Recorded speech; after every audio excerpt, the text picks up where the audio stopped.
They say money makes the world go round. But history shows us something darker. Money can also spin the world into madness. Imagine selling your home just to buy a flower bulb. Imagine fortunes rising and collapsing in a single day, not because of war or invention, but because of collective hysteria. From tulips in the 1600s to NFTs today, economic bubbles reveal the most dangerous truth in finance. When greed takes over, reason disappears. And every single time, the crowd insists. This time it's different. But it never is. A bubble always begins with a promise. The promise of quick riches and an escape from the daily grind. In the early stages, it feels rational. Prices rise because demand rises. Investors feel smart, visionary, ahead of the curve. Then momentum builds. More buyers rush in, afraid of missing out. The object being traded, whether it's a flower, a stock, or a digital ape, becomes secondary. What matters is the belief that someone else will pay more tomorrow. At iets eert. A bubble isn't about real wealth. It's about the illusion of wealth.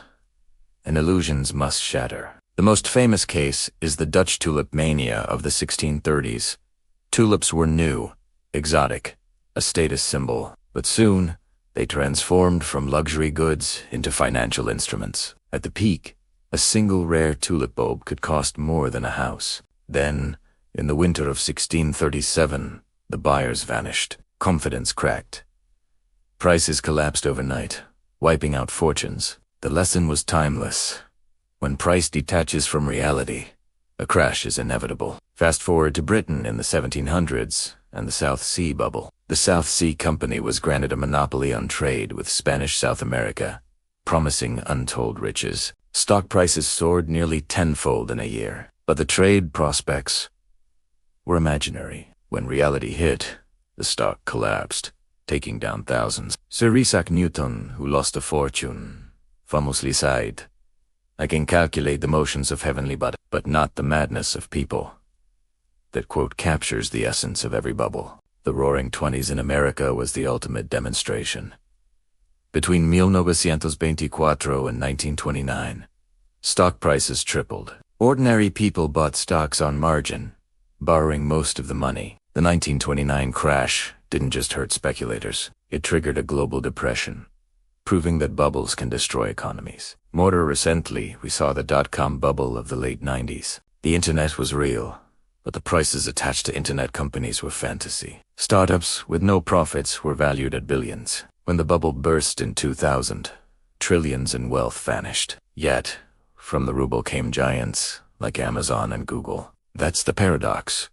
Even as they destroy, bubbles can accelerate innovation. The same happened with the 2008 housing bubble. Everyone believed house prices could only go up.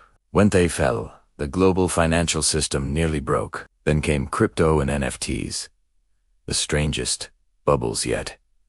Speculation on a massive scale. Bitcoin hit nearly $70,000. People paid millions for JPGs on the blockchain. And just like always, the crash followed, wiping out over $2 trillion in value. So what do all these bubbles have in common? Human psychology, greed, fear of missing out, and the desire for easy money. And a financial system that allows it, easy credit, elite hype, and ordinary people encouraged to gamble on illusions.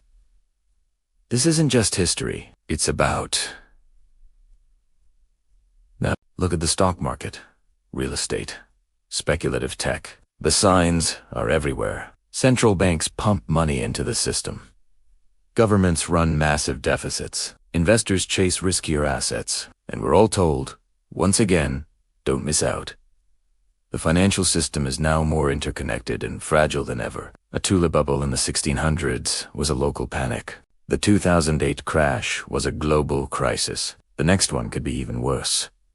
They no longer just wipe out speculators, they destabilize nations. The warning signs are always the same. Prices rise faster than fundamentals. Experts insist this time is different, and then confidence shatters. So, what does this mean for you? It means you should look at every too-good-to-be-true financial story with suspicion. The lesson of every bubble is not that speculation is always wrong, but that speculation without discipline is fatal. Real wealth is slow, steady, and grounded in reality. Illusions are fast, intoxicating, and fatal. Every bubble begins with the promise that you can escape history. But history always catches up. The choice is yours. Chase the illusion, or learn from the past and build something real. The next bubble is already forming. The only question is whether you'll be crushed by it or prepared for it. If this gave you a new perspective, hit that subscribe button. History has the answers, and I'll show you where to look.